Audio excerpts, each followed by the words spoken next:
Hello, everyone, and welcome to That One Podcast, the podcast that has made its contribution to the United States #1 ranking in the Pornhub country's most watched category. So, first thing first, thank you for joining us. It has been a few weeks. We've had some shit going on, but guess what? We're back. And I know you're like, who's we? Well, it's me, Ducky, but guess what?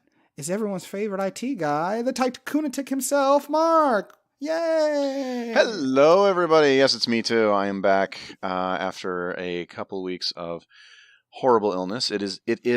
Tis the season for colds and flus. So everybody get your flu shot, but you'll probably get a cold anyway. Yeah, so I got my flu shot and I've had the sniffles, so I've had it. Luckily, nothing has been coming out of my back end. It's all been in the front end, but nothing like just snot and the stuff that you can blow away and throw in a trash can. Exactly. In the case of these winter ones, filling a trash can, as the case may be, especially in a family with children or a child, in my case, which is just if you haven't invested in a tissue company, you miss the big boom that is people buying. I literally went to a grocery store and saw they were out of Kleenex. This cold season has taught my toddler the word Kleenex and to ask for them and to ask for it by name. You know what? That's this podcast brought to you by Kleenex. No, it is not. They need to pay it. All right. So first thing first, let's go ahead and get the particulars out of the way. Instagram, Twitter @thatonepod. Email us podthat@gmail.com. Find the show and links to everything at shows.pippa.io/that, the #1 podcast. And Mark, go ahead and slang your wares. I'm on Twitter and Twitch as Tycoonitic, TYCOON. ATIC, Tycoonatic, just like it sounds. And that's about it. Just Twitch, Twitter, and YouTube, of course.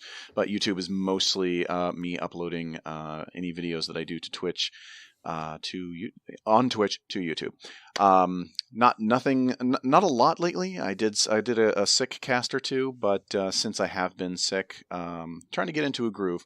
So hopefully some more content pretty soon. Yeah. So hope to see you guys. It's hard to make content when you're blowing your face off. So it's I'm sure you'll get back into your regime pretty soon. So all right. So real quick, I did mention Pornhub stats. So one of the most fascinating things that happens every year is Pornhub does one of the most elegant release of statistics of any company I've ever seen.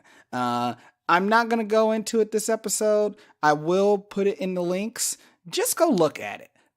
It is safe for work. You can look at this site and not have to explain to your boss why you're here. Although if your company does block Pornhub.com in one of its firewalls, you're not getting there. But as an IT guy, I cannot actually recommend that you go to anything with the word Pornhub in it while you're at work. And as a direct representative of the HR department of my company, I certainly can't recommend that. But it's interesting information nonetheless. So while it is safe for work, I do recommend you look at it. Don't click the links. Don't click the links because they do, we'll just say, divert you to content. We'll put it that way. But I will put the links in the show page for those who are interested. But let's go ahead and get started today. So we're actually going to discuss something that we have talked about in the past. And that's going to be the call screening feature on Google and the Pixel phones. So it's been a few weeks now, and I signed up for the beta test for the call screening. And basically, I want to let you guys know exactly, what I got going on. So first thing first, it is amazing. But it's also terrible, and I'll explain both parts. So the way this works is you get a call, there's a button that says, you got your normal answer and ignore buttons, but there's a button in the middle that's a completely different color that says screen call. And what you can do is you press this button, and it will go through a script that's automated, and the automated system will say, the person you're calling is screening a call. Would you like to provide the reason for your call today.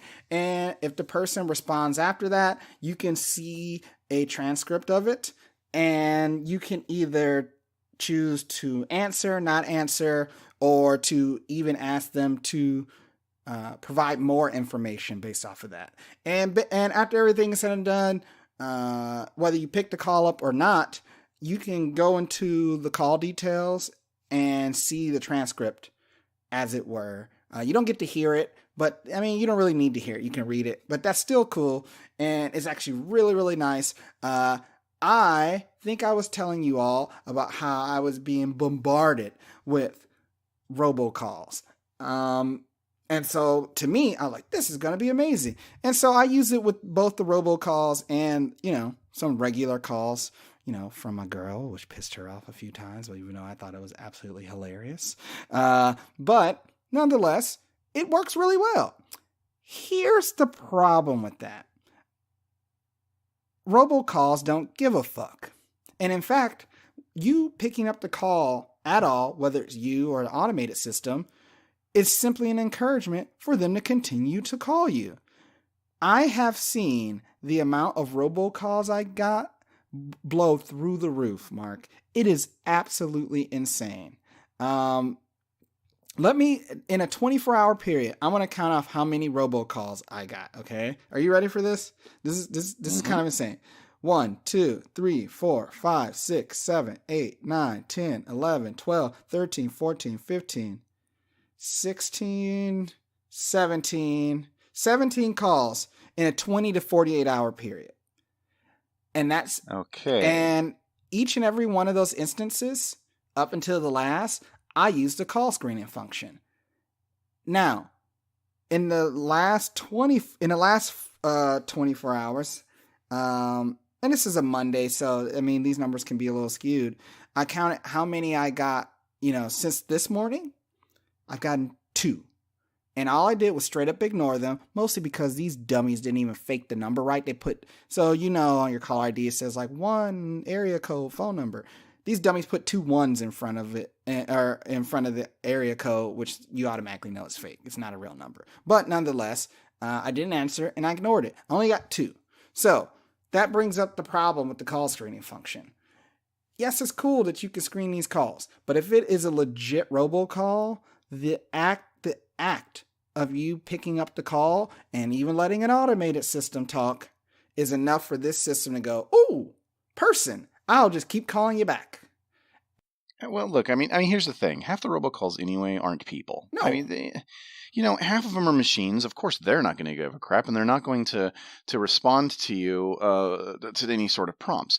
I mean, I get those kind of calls, and they go to my voicemail because I don't have while I have an Android phone, I don't have a Google brand or a Pixel phone. Mm-hmm. So, those calls, basically what'll happen is it'll be like, you have a voicemail, and I'll pick up my voicemail, and it'll be the last half of a recorded message. Yeah. But, it's always the case where if somebody emails you and you respond, you take the danger. You say, unsubscribe me. Well, now they know that email is legit. And it's the same thing with phone calls. Also, like, people don't talk on the phone anymore for the most part, unless you've got like your 90-year-old uncle like I do.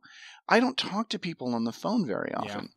I mean, I will talk to people if I'm using Duo or FaceTime, or something like that in general. But the thing is, man, if I'm getting it... So here's the thing. Keep your contacts list updated with the people that you know and would want to talk to so that you can see who it is. And you can just tell immediately, this is somebody I want to talk to. This is somebody I don't want to talk to. And for God's sake, for the most part, most of those people these days, it's 2018. People are texting. Well, and that brings up something I've also experienced recently, which is an influx of spam texting. Yeah, robo-text. I've gotten, and this isn't just me, my brother-in-law, he basically was doing the same thing.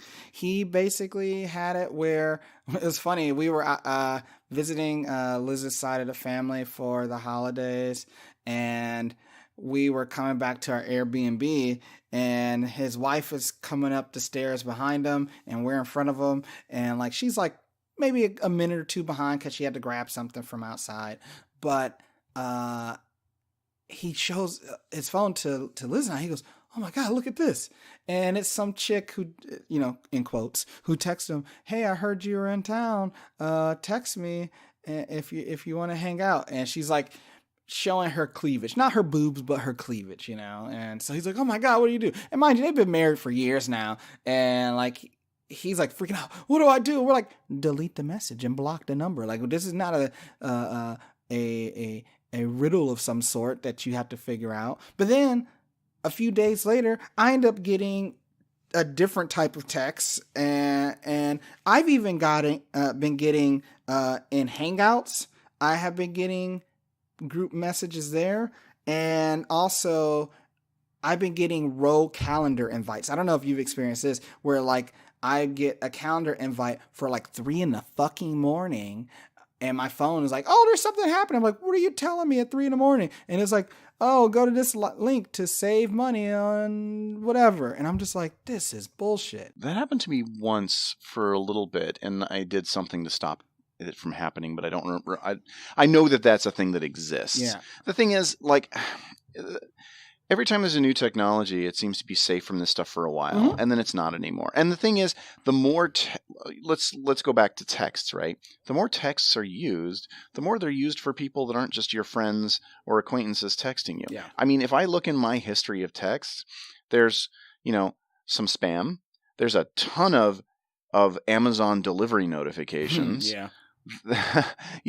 And then there's like 2 entries there from people that I know. Yeah.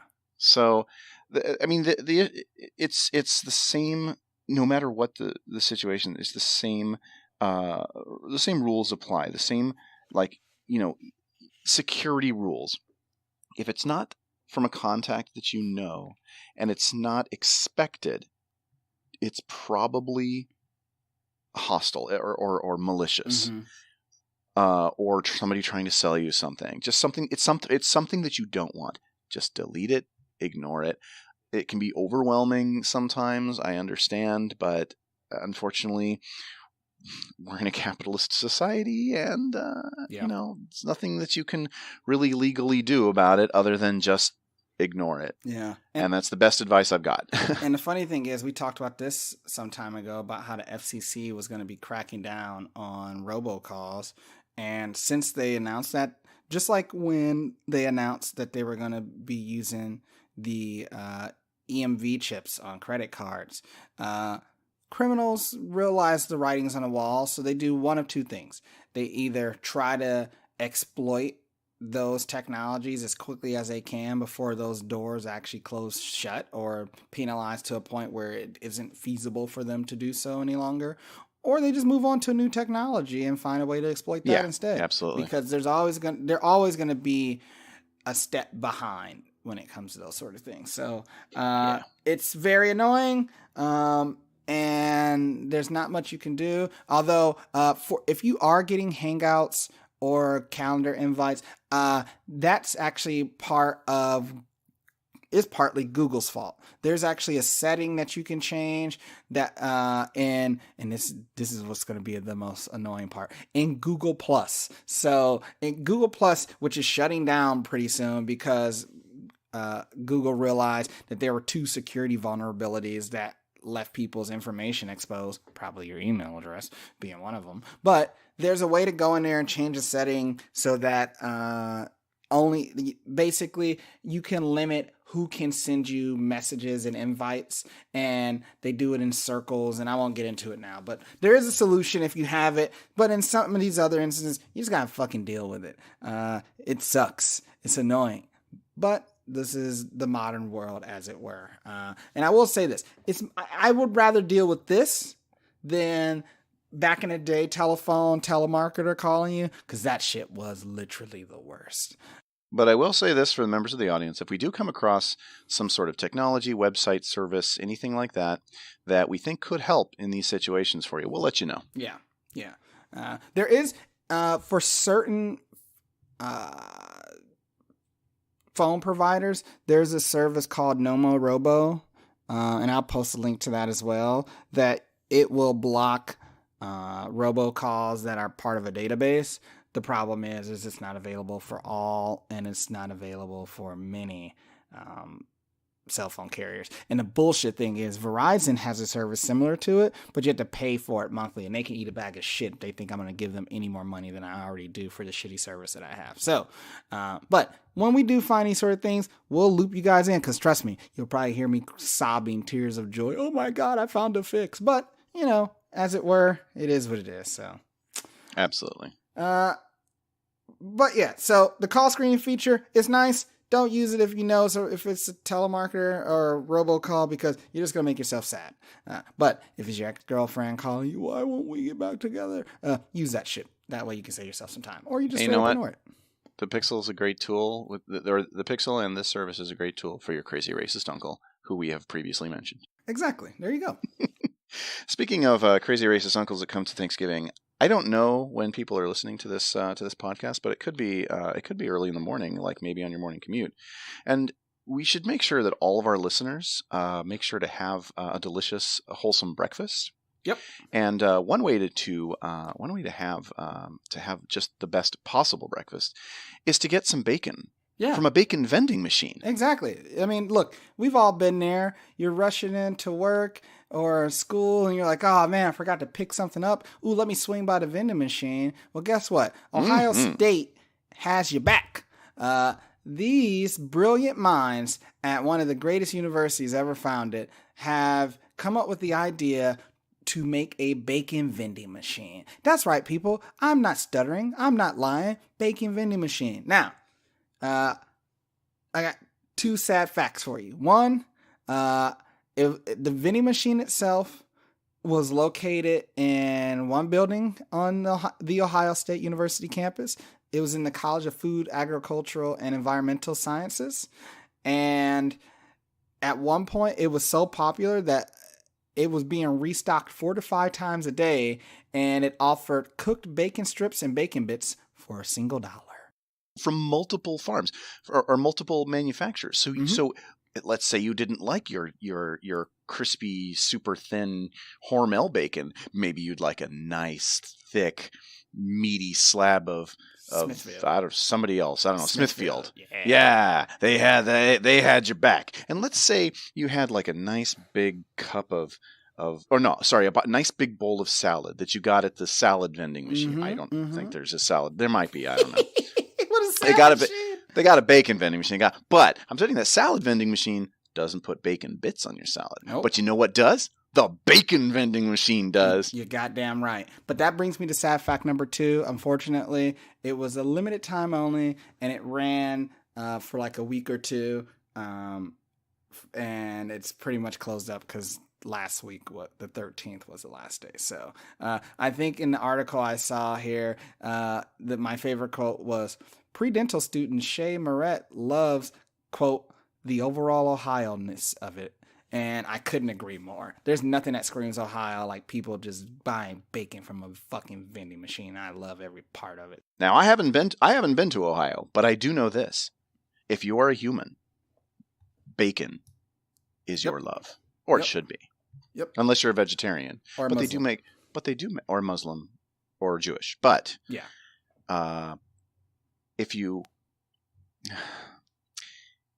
They do make vegetarian bacon. Now, I'm not going to. No, I'm not. No. I'm not going to vote yay or nay. I'm totally voting nay to vegetarian bacon.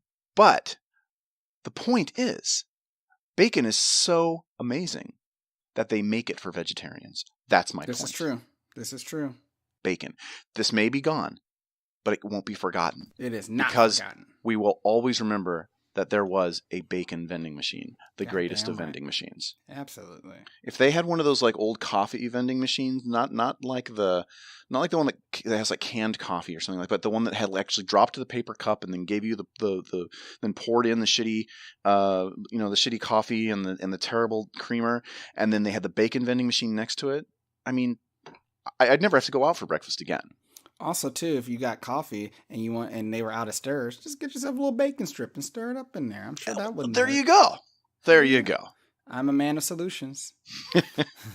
All right. So enough of bacon. Well, I know never enough of bacon. We're just going to move on to another subject that I find interesting. So Assassin's Creed Odyssey. I think we talked about Project Stream about a month or two ago.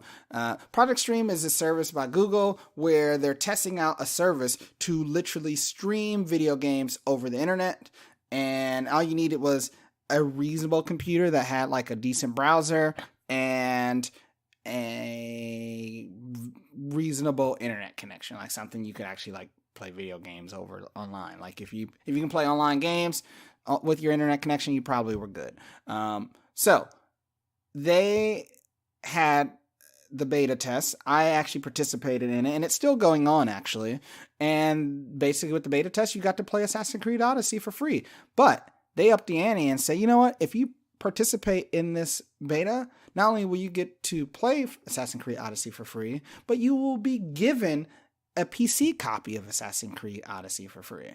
So, do it. I don't know why you wouldn't. Just go do it. Go get a free game of Assassin's Creed Odyssey. And Mark and you and I were talking about this. That game is gorgeous. Yeah, that game is fantastic.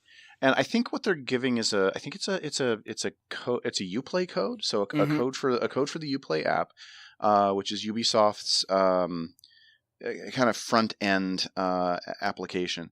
But think Steam, but just for Ubisoft. Yeah, just for Ubisoft stuff. But it really doesn't matter. I mean, it's a free game, and not only is it a free game, it is really one of the best games of 2018. And 2018 was a year of great PC games, really great video games in general. I mean, across the board.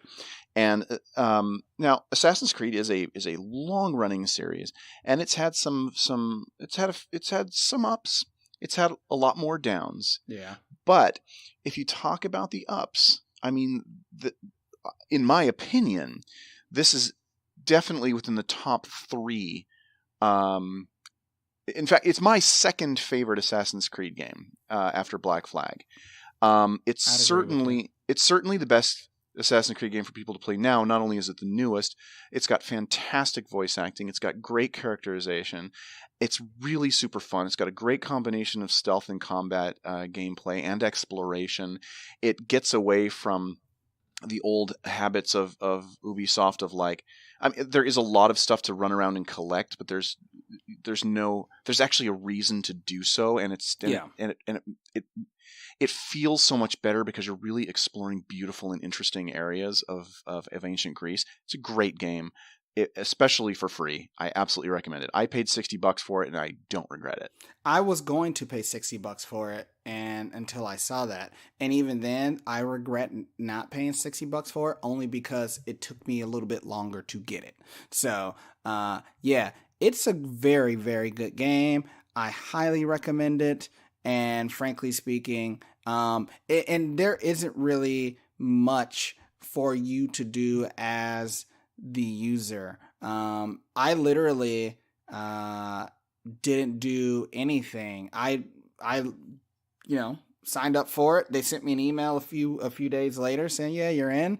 And then on top of that, I built a new computer recently. I'm going to be posting pictures of that to Instagram for all the people to fawn over.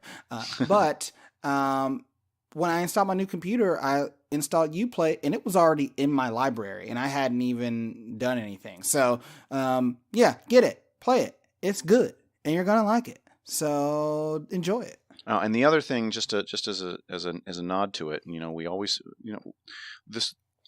the media is full of issues of diversity and dealing with issues revolving around that lately. Assassin's Creed or Ubisoft hired to voice all of the main characters, all of the recurring voiced characters in Assassin's Creed Odyssey, which takes place in ancient Greece. They hired all Greek actors or actors of Greek descent. Oh, I love that. And the voice acting for the lead female character, which is the correct character to choose to play with, which is that's what I did. Cassandra. Yeah, absolutely fantastic. And the characterizations of the of all of the surrounding characters are very true to history, and just a joy. But I just want to say, Cassandra is the correct character to play. Yep. Speaking of free games and having their own game store, Epic, which is Epic Games of the Fortnite fame, whether you love it or hate it, there's no way you can deny it. It's one of the most popular games of the year, they decided that they were going to kick Steam right in the dick and launch their own PC game store. So that in and of itself isn't a big deal. We've seen companies like EA with Origin and Ubisoft with Uplay launch their own gaming platforms. GOG has the Galaxy launcher. Which, by the way, Bethesda has their own launcher. I mean, I love the GOG Galaxy launcher, by the way. It's very nicely done. It's set up in a manner in which I like to use. And one thing it does very well that I hate about Steam is they have a very palatable and legible way of finding out what updates do. So we've all seen it when your video game on your PC takes an update, you have no idea what the fuck is being updated half the time, right? Unless it's like a really big update where they're like releasing new shit. You don't know. But the way GOG Galaxy works, they tell you exactly what is updated in that particular update, and they easily allow you to go back to a previous version of any update within like the last 5 updates or something like that to revert back. And that is a really nice thing, because I think we've all seen when an update breaks something or adds I remember a few years back when Fallout 4 added a feature to that broke mods because they wanted you to go through their own mod store. And I tried it and it was shit, and I reverted back. And I was trying to find a way to revert back to the old one because I didn't want to do it. And I was able to do it, but it was a lot of hard work. And then The Witcher 3, which I bought on GOG Galaxy, did something. It didn't do they had an update that broke something, which, to their credit, CD Projekt Red got fixed within a day or two. But in the meantime, I was able to easily revert back within minutes to the version that worked. I kept playing, and then when a new update came through, I was able to update to that. So those are things that I like. But I digress. I'm going on a tangent here. So Epic Games is launching their own launcher. The big thing that is shaking up the industry when it comes to this is that they are going to be giving a better revenue split with game developers. So specifically versus Steam. So Steam's revenue split is something to the effect of Steam gets 30% of all game sales, and then the developer gets 70%. And that does not include the fees that developers have to pay to license engines. Specific the two most popular being Unity and the Unreal Engine. The Unreal Engine, which is made by Epic. So they have a 70-30 split. Now, what Steam did, which I think kind of bit them in the butt, was they basically came out and said, okay, we'll give people a better revenue split if they make more sales. Mm-hmm. So the only thing that encourages that is, you have a big AAA title like Fallout 76 or, Black Ops, or, just a game like Red Dead Redemption 2, for instance, even though it isn't out on PC and I'm very upset about that. But, like a game of that caliber that everybody knows it's going to be big. If you put it out here, you'll get more money than you would have if you were a smaller, more independent title. Those companies that actually need to make the revenue the right. most. This only benefits these larger corporate entities, these larger companies which already have bazillions of dollars. It only benefits them. But here's the thing. This is the age of the indie developer. There's lots of great AAA titles, don't get me wrong, but the indie scene is so influential and so beautiful and so great right now, and has been for a few years, and is just not slowing down. But they need to make money too. They need to make money, arguably more importantly than the larger companies, so that they can continue to make these fantastic products and be successful. And the biggest game of the year, Fortnite, came from a small indie developer. Yeah, and now they're big, but they weren't always like that. Well, I mean, the one of the most popular games, one of the most popular indie games out there right now, Stardew Valley, right? It's a farming sim kind of game made by one guy over a period of 12 years, and it blew up like nobody's business. But that guy who deserves all of that credit is now able to do his own self-publishing, work on titles, hire people, which he was never able to do before. He was a guy working as like a grocery store clerk or security guard or something, and then on all of his off time was developing a game for like 10 or 12 years. But anyway, the point is that Epic is offering a better revenue split than Steam. They're offering, I think it was 80-20 instead of 70. No. It was 88. It was 88. It's 88-12. It's 88-12. That means so under the Steam model, they say, hey, we'll give you 70%, we'll take 30 unless you make a lot of money, and then we'll give you more. But under Epics, they go, no matter who you are, you get 88, we take 12. Yeah. Which, let's be honest, that is pretty fucking good. And I think that if you use the Unreal Engine, which they make, I think they waive the licensing fee or something. Yeah, something along those lines. I'm not sure if you have to be exclusive to the Epic Store for that. But what this has done is it's made especially some of these indie developers say, geez, Epic's giving me a much better deal. I'm going to go exclusive. So a few indie developers,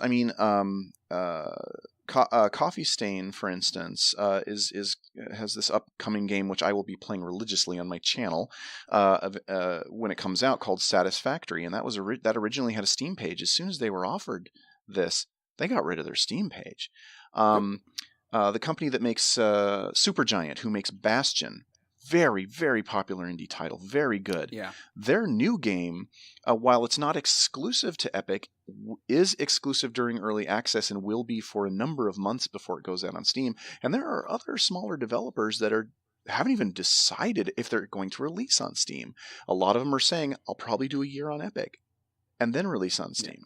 Yeah. Mm-hmm. Now, there's some advantages and disadvantages to this. A lot of people are very upset because, look, when you split your launchers amongst a bunch of launchers, everybody wants to have everything in one place. It makes it much easier. It's been very easy for Steam has made things very easy for PC gamers to purchase and have all of your games in one place as the go-to place.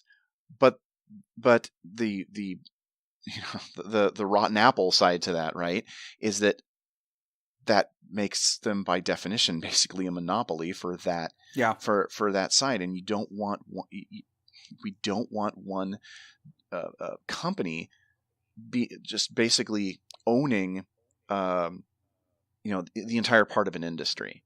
So I don't necessarily. I'm not a fan of publisher launchers like Bethesda's launcher, which only has Bethesda's like 5 or 6 games, or Blizzard's launcher, which only has Blizzard's games, or Ubisoft, or Uplay, which nobody like, or even Origin. Well, Origin's a little different. Origin does carry other games, but I just forget that it exists sometimes. It's too exactly. But now Epic is so Origin gets a little bit of a pass because it's not just EA games like the other ones that I mentioned. Epic is going to be the same way. Epic is a game developer, so is Valve ostensibly, although they haven't made a game in a long time. But they're not making a store for Epic Games. Right now, the primary game on it is Fortnite, much as Steam's original, only game was, well, Orange Box, but Half-Life 2. And then they basically grew out of that. But if you've got competition that offers better things, or that offers the same types of things in different ways, but basically if you have competition out there and you don't mind having a couple of icons on your desktop to look in, and you can make a decision as to who you want to give your money to, right? Then that's good to me. You were talking about GOG Galaxy. The reason why I like GOG is because GOG doesn't. GOG lets you download your games. Like you can literally, you can have a local installable copy of your games, which you can't do on any of these other services. On any of these other services, for lack of a better term, you're leasing all of your games because there's no guarantee that if they went under, you would still have those, 200, 300, 800 games that you've got in Steam. nobody knows, right? And it's DRM free, And which is and huge. GOG is DRM free completely. So they have that advantage. So everything has some sort of advantage. What Epic Games' advantage is right now is yet to be seen, other than they are offering a free game every month, I think. Yeah, I think it's either 1 or 2 free games. I can't recall, but at least out of the gate, it looks like there are 2 free games you're going to be able to get. One game is already out. It's Subnautica, and if you haven't heard or played this game, this is a game you're going to want to get. Fantastic game. It's an underwater sea adventure. It's kind of a chill game while still being like, well, sort of. Depends on how deep. Depends on how deep you go. Yeah. Well, that's exactly. It's a chill game in the shallows, and you can build a base, and you can swim around, and you can discover things, and you can make things. It's a crafting game, all this kind of stuff. And then the further you go, and the more you get into the story, which isn't a bad story, it's actually quite good. Then it becomes more of a combination crafting and survival game. Yeah, exactly. But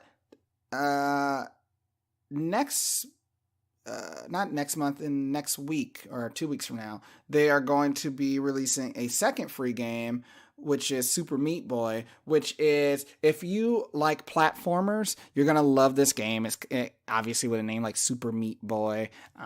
It has its own sort of interesting view on humor as well. But part of the reason they're releasing Super Meat Boy is they've also partnered with Team Meat, which is the developer for Super Meat Boy, which with a name like Team Meat, you can assume they're a small indie developer, to release their next version of this game, which is Super Meat Forever. So, I mean, little collaborations like these go a long way. Like, one of the things that makes people stick to Steam, and I know you're part of this way more than I am, Mark, but it's the fact that you have literally all your games on Steam. Yeah. Or at least a substantial portion. And they do this by giving the Steam sales and making games super cheap, which just fucks developers over even more, because they're like, hey, I've become spoiled for game prices.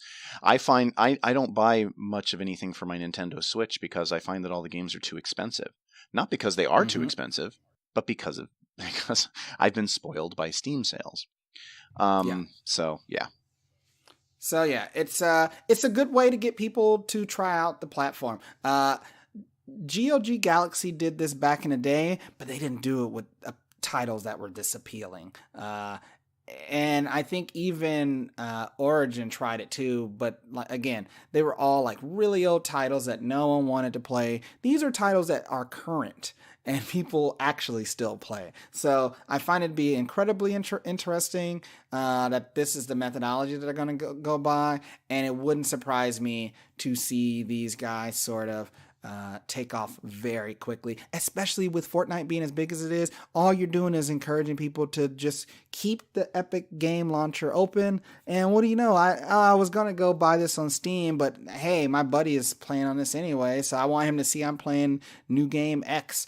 And that's another thing, right? Is like, you want a platform that your friends are on. And so if you have a lot of friends on Fortnite, you know, like when your friend opens a game on any of these launchers, you see, oh, they're playing this game. But why not just look at it and you see, oh man, I'm playing Fortnite, but he's playing this. Oh, let me go do that instead. Because let's be honest, you'd rather be playing. And the other thing to keep in mind too is that, especially for the indie developers, keep in mind that if you really want to support developers who you love, support them on the platform that's going to give them more money, that will let them live more comfortably, but more importantly for you, make more and better games. And this is why I bought mine on GOG, because at the time they, and I think even currently, CD Projekt Red was making more money on that platform. So right. Like, good, have it. Yeah. But even though we've been ranting and raving about Epic Game Launcher, they're not the only game in town. There's another player on the block that has also announced that they're going to be announcing a game store. It feels like these guys said, I'll tell you what, let's one up Epic. Let's go up another They 2%. they said Epic is giving you 88% revenue. Hold my beer. I'm giving them 90. Yep. Yeah. 90-10. Discords. So if you don't know Discord is it's a I'm trying to think of the word. It is a platform, a communication platform. Think of it like Hangouts or Facebook Messenger. You know what it's like? But then some. It's like Slack for gamers. Ah, yes. I couldn't think of it. Why can't I think of Slack? We were just fucking talking about Slack. But with voice channels you can join instead of having to make calls. And it's got a bunch of gamer and it's got a ton of gamer centric features. Discord is literally the best way to, in my opinion, and in many people's opinion, it's literally the best way for I mean, generally gamers, but anybody with similar interests to have a chat room, both text and voice. With like game overlays and all that kind of stuff, it's really the best way to chat. It's kind of taken over the position that Ventrilo once had, that TeamSpeak once had, that Mumble once had. All those services, it's really taken over. I'll even go as far as to say I think Discord is the platform that all communication should be on currently. And now, am I saying it should always be like that? Not necessarily. But in this form, it has the best communication platform of anything out there. Fuck Google Hangouts. Yeah, I said it, and you know I love Google Hangouts. I love Google Hangouts. Fuck iMessage. iMessage is trash. If you send text messages, you send trash messages. I said it. Anything and fucking what's the other one? It's with a W. People love what is it? WeChat or whatever it is, or no, it's whatever it is. Whatever's out there sucks. Yeah, it's it and here's why I love Discord. Discord allows anyone to make a chat a chat room sort of community based thing where you can invite people to it, and it can allow it to evolve and change over time. I've seen and heard about everything from people who are gamers, like, and when I say gamers, like Overwatch and fucking Call of Duty and shit like that, to people who play Pokemon Go. That's how I first started using it, is people were playing Pokemon Go, and if there was a raid, and if you've ever played Pokemon Go and you've ever raided, you know, one of the things that happens is you see that there's a raid, but then there's like you and your buddy, and you're like, us two cannot beat this gym by ourselves. But instead, now you can have it where if you go into Discord, you can say, hey, there's a raid going over here, and people who are in the area can join you.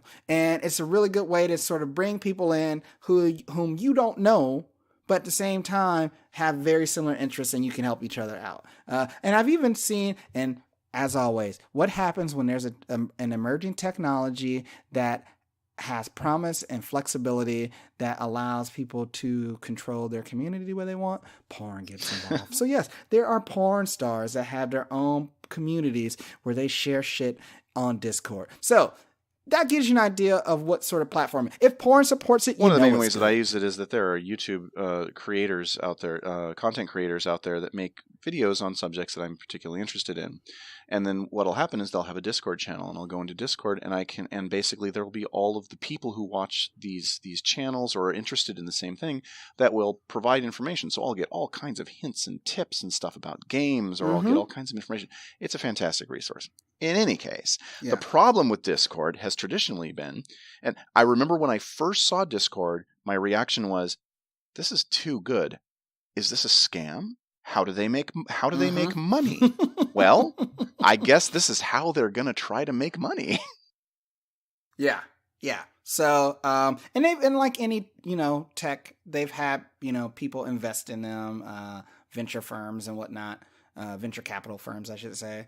So, they're going to be doing their own game launcher. And again, that extra 2%, is that enough to convince people to do it? I don't know, especially with the community backing already built in, because what's better than not only having your game on a platform, but also creating a community where people can go communicate in that. Now, sometimes that's good, sometimes that's bad, but it's at least gives I think you this will be successful for some people, and the reason being is that when you launch your game, for some developers, I mean, when you launch your game on a platform like Steam, and you're not a AAA title, and you don't have a lot of hype, right?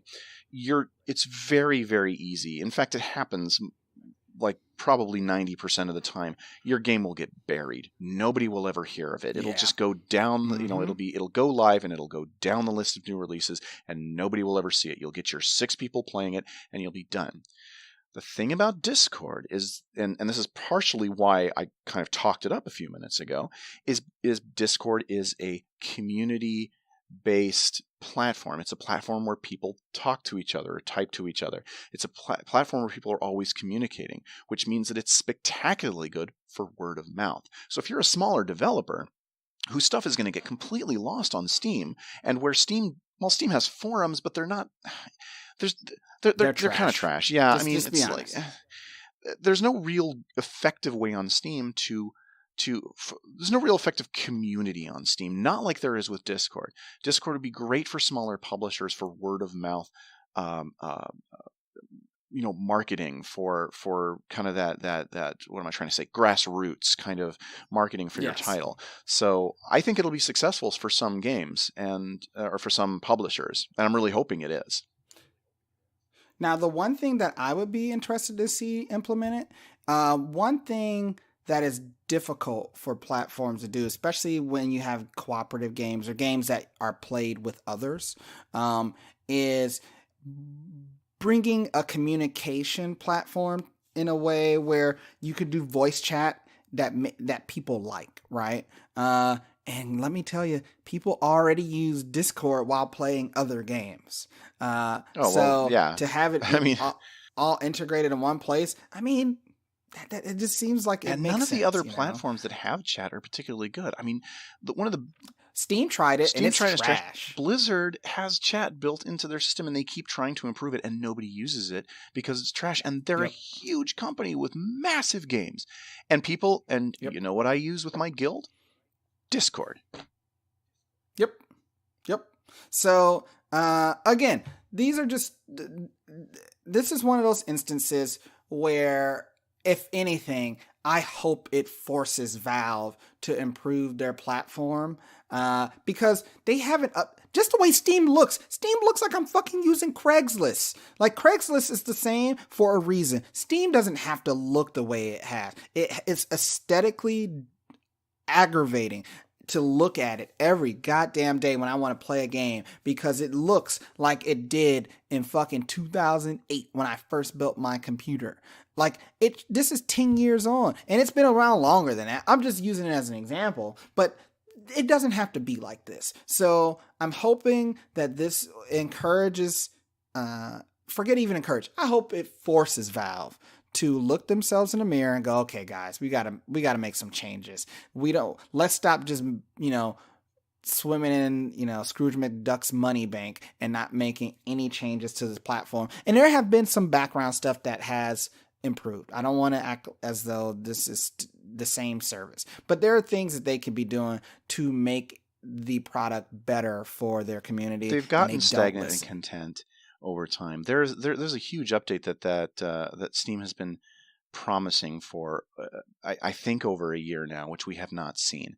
They just Steam's a great platform in many ways, but they're falling into the trap of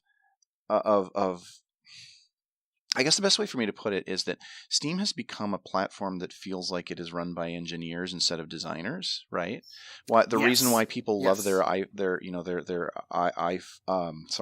devices or the Macs over Windows is because user interface, right?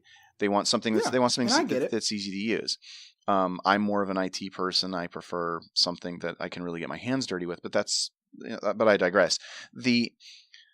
When you have something that really feels like it was designed by engineers, it's all the extraneous stuff outside of your list of games and your store, all the community stuff, all the stuff about your gaming habits, all the the reporting stuff, the chat, all that kind of stuff just feels like an afterthought. Remember Steam Music? Mm-hmm. Yeah. So, I too, I hope this really kind of makes them look at themselves and say, gosh, we're not the only folks in town now. Let's see if we can't make our users a little happier. So. Yeah. So, and with that said, I really do encourage everybody to join our Discord community. There aren't a lot of people in it, and when I say there aren't a lot of people, I think like only the people who've ever been on the podcast are on it. But like seriously, try it out, check it out, use it. We really do want to communicate with the community as a whole on a lot of these subject matters, and just talk amongst ourselves. So, and I know people are like, I don't want to install shit on my phone. What you have on your phone is trash. Stop living in the past, okay? We just were talking about how nobody does phone calls anymore. You still text? Are you still texting? You know what decade it is? You know when text messages was started? That was when you had a fucking flip phone. Do you still have a VCR? You popping a DVD in and go watch a movie right now? No. You live in the fucking future. Stop being lazy. Go download Discord, join a community, and upgrade your life, you sorry sack of shit. Get rid of Facebook Messenger and use Discord. Facebook's garbage. Actually, you should do that immediately because they're tracking your shit and not in a way that you want. Yeah. Discord's it's a better social media platform. All right. Get out of here, Bessie. Sorry, I had to get my high horse out of here. So, all right.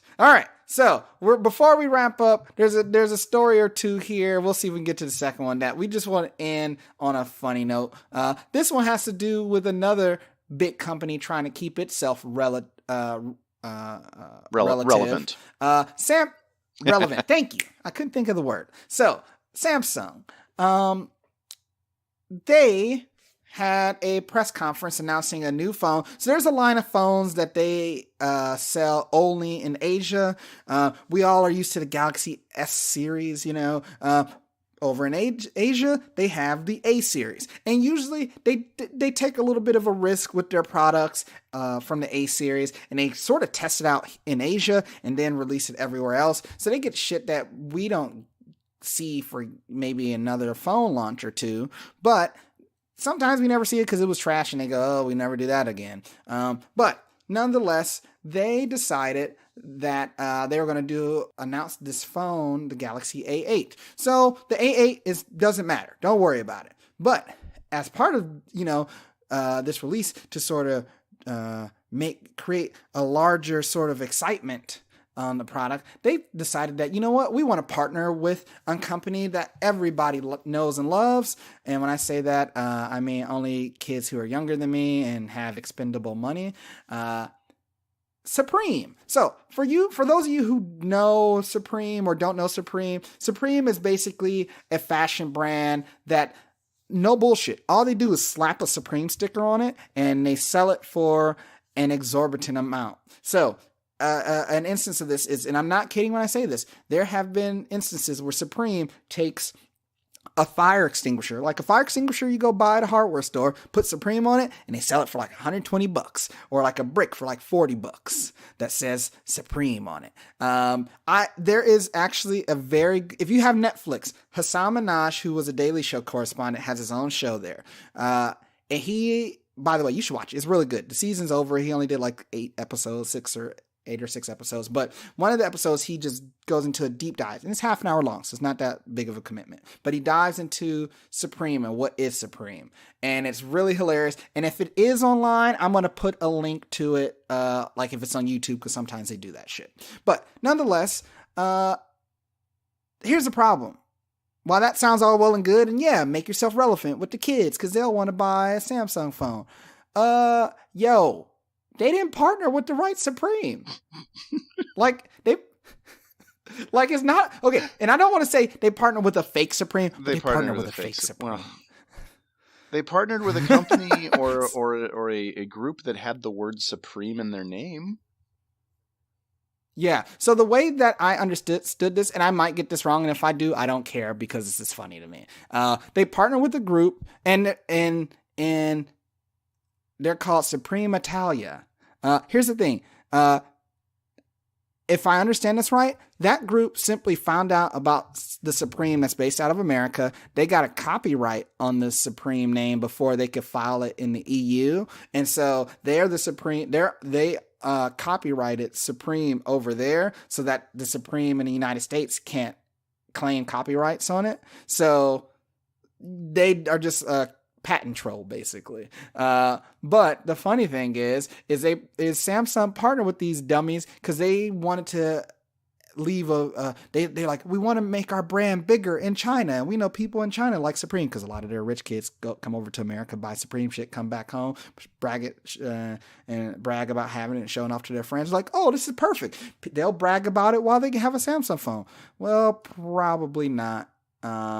Because it's the wrong Supreme. And here's their translated presser that they released.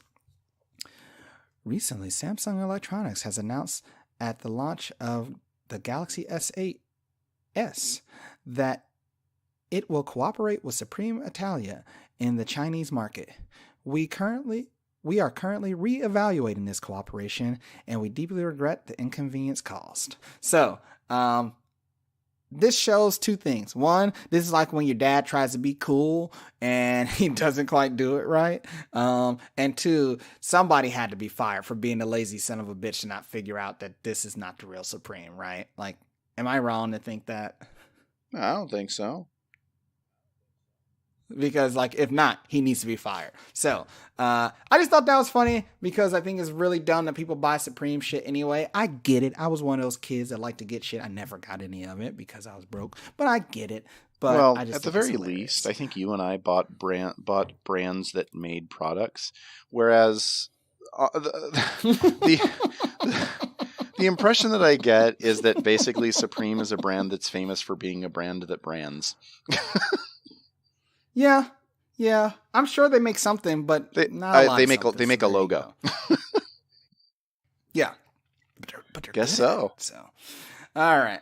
And I think we got enough time to do one quick story, and we won't spend a lot of time on this. So this story comes from. Where is the story from? I don't remember. I think it's California. Is it California? Is it the Tesla one? California. Yeah. Yes. So it's actually from the Bay Area here. So long story short, there's a guy who's in a Tesla Model S, and for those of you who may or may not know, some Teslas have an upgraded feature called Tesla Autopilot, and all it does is if you're on the highway, it does two things. It keeps you in the lanes, so that way you don't drift over into another lane where you might run into another car, and I should say, it keeps you at a set speed. So that way you can sort of take your foot off, and it's like think of it like what cruise control probably should be when people think they hear cruise control, right? It also makes sure you don't take your hand off the wheel. Yes, it should. It should. So that goes to this story. So, the highway patrol tried to pull a man over who was unresponsive because he was drunk driving in his Model S, but the car was still driving in autopilot. Doing 70 miles an hour. And it's assumed that the car didn't stop because he had fallen asleep and his head was on the steering wheel, so the steering wheel thought it still had hands on it, like it's a pressure sensor or something. Yeah. So now, the reason I'm laughing before anybody freaks out, yes, drunk driving is probably one of the dumbest things you can do. But luckily, and this is one of the instances where the autopilot saved a life, because if this guy was literally sleep at the wheel, it could have veered off and hit somebody. But instead, they figured out how it works, and the way they did it was they took a patrol car, they drove directly in front of it, and they slowed the patrol car down. The autopilot responded by slowing itself down until they could take it to a full stop. Then once they were there, they were able to pull this dumb shit out of the car and properly arrest him. Now here's the moral of the story. There is no actual autopilot. Like, If you buy a Tesla, it is not a self-driving car. It is not a transformer. It is not an Autobot. Okay? Mm-hmm. If you get into a car Mm-hmm. and you are drunk or you fall asleep, you are a danger to the community and to the people around you, and you are a bad person. It doesn't matter what kind of car you're driving. So, also use your turn signals. For God's sake, use your turn signals. God damn it, use a fucking turn signal. Nobody out here uses a goddamn turn signal unless it's to be like, ha, you're going to turn left. Well, let me cut in front of you so that way This podcast brought to you by this guy who wants you to use your damn turn signals. Back to you, Martin. Exactly. So, thank you for letting me tell that story because I just thought it was absolutely fucking hilarious. And that's the perfect way to end the show on a high note. So, thank you everybody for listening. Again, you got all the information. I'm going to give it to you again. Instagram and Twitter at that1pod. Email pod@gmail.com if you want to send us something. Go to shows.pippa.io/that1podcast. Join the Discord. Do it. It's Discord better. Treat yourself. And if you want to see my man, the Tycoonatic himself, tell him where to go. Twitch.tv/Tycoonatic. Also look for Tycoonatic on Twitter and or YouTube. And once I figure some stuff out, I'll actually be able to do better things. And that's basically about it. Tycoonatic, spelled the word tycoon and then a tick, but not like the bug, just ATIC. Like lunatic tycoon. Yeah. Thank you for clarifying, because somebody was gonna fuck that up. But we'll put links to, as always, to his stuff on there too. So thank you everybody for listening. And hopefully you guys had a very good, Thanksgiving, and hopefully you have a very good Christmas. We don't see you before Christmas, which we probably won't. It's actually next week. Oh my God. We'll see what we can do. But have a happy holidays. Guess what, guys? You know what I'm going to say. Happy holidays. Oh, and you better have a dope-ass Hanukkah, and your Kwanzaa better be. I think Hanukkah's over, but if it is, I don't keep track of that stuff, but if it is, I hope you had a good Hanukkah. Anyway, all the holidays, the 12 days, the 8 days, whatever the days may be, and may they bring you goodness, and may 2019 be better than 2018, whether you think it was bad or not. All right, people, be nice to each other. Bye.